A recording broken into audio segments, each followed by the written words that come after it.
আমি সদৌতিকে অসমীয়াৰ স্বাভিমানৰ প্ৰতীক ভোগালী বিহুৰ শুভেচ্ছা জনাইছোঁ।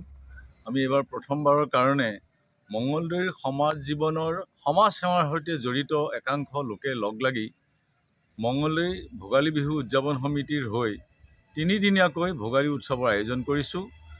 আমাৰ দৰঙী কলাকৃষ্টি উন্নয়ন সংঘৰ প্ৰাংগণত 12, 13, 14 জানুৱাৰীত তিনিদিনীয়া কাৰ্যসূচীৰে আমি এই উৎসৱৰ আয়োজন কৰিছোঁ। ইয়াত আমাৰ পৰম্পৰাগতভাৱে মেজি নিৰ্মাণ কৰা হৈছে, ভেলাঘৰ নিৰ্মাণ কৰা হৈছে আৰু লগে লগে আমাৰ ঐতিহ্য পৰম্পৰাসমূহ যাতে আমি নতুন প্ৰজন্মক দেখুৱাব পাৰোঁ তাৰ কাৰণে আমি পিঠা পনা লাড়ু দৈ চিৰা এইবিলাকৰ আয়োজন কৰিছোঁ। 12 তাৰিখৰ দিনা আমি গীতে মাতে এসন্ধ্যা আমি সকলোৱে মিলিজুলি আমি আনন্দ ফূৰ্তি কৰিম আৰু এসাঁজ প্ৰীতি ভোজন আমি কৰিম সকলোৱে লগ লাগি।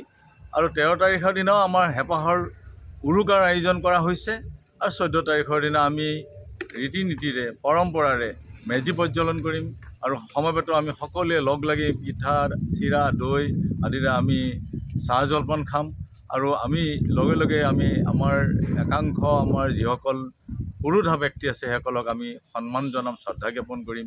এইটো উদ্দেশ্য এটাই হৈছে যে আমি এই ব্যস্ততাপূৰ্ণ জীৱনৰ ধামখুমীয়াত পৰি আমাৰ ঐতিহ্য পৰম্পৰাসমূহ যেন ক'ৰবাত আমি পাহৰি যাব ধৰিছোঁ আৰু সেইকাৰণে ইয়াক পুনৰুজ্জীৱিত কৰি ৰাখিবৰ কাৰণে নতুন চামক ইয়াৰ সৈতে পৰিচয় কৰি দিবৰ কাৰণে আমি এটা ইতিহাস ৰচনা কৰিব বিচাৰোঁ যাতে প্ৰতিবাৰেই মঙলদৈ সদৰত এই ধৰণে আমাৰ ঐতিহ্য পৰম্পৰাসমূহ আমি নতুন প্ৰজন্মক দেখুৱাব পাৰোঁ। লগে লগে আমি দৰঙী কলা কৃষ্টিকে ধৰি আমাৰ জাতীয় জীৱনৰ যিবিলাক আমাৰ গীত মাত বিহু আছে আমি প্ৰদৰ্শন কৰি এইকেইদিন কিন্তু আমাৰ আখৰৰ আৰ্হিত আমাৰ এই কাৰ্যসূচীসমূহ হৈয়ে আছে, কিন্তু আনুষ্ঠানিকভাৱে কাইলৈ পৰহিলৈ তাৰ পিছৰ দিনা আমাৰ এই অনুষ্ঠানসমূহ ৰূপায়িত আমি সদৌতি ৰাইজৰ উপস্থিতি আৰু সহযোগিতা কামনা কৰিছোঁ।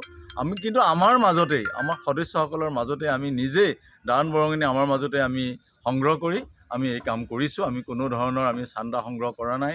ৰাইজে উৎসাহ উদ্দীপনা ওলাই আহিছে। আমাৰ সকলো বৰ্গৰ দল সংগঠনৰ সকলো বিষয়ববীয়া আহি পেলাই এটা সাধাৰণভাৱে আমি এটা ভোগালী বিহু উদযাপন সমিতি নিৰ্মাণ কৰি কাম কৰিছোঁ। সকলোকে আমি পুনৰবাৰ ভোগালী বিহুৰ শুভেচ্ছা জ্ঞাপন কৰিলোঁ। ধন্যবাদ।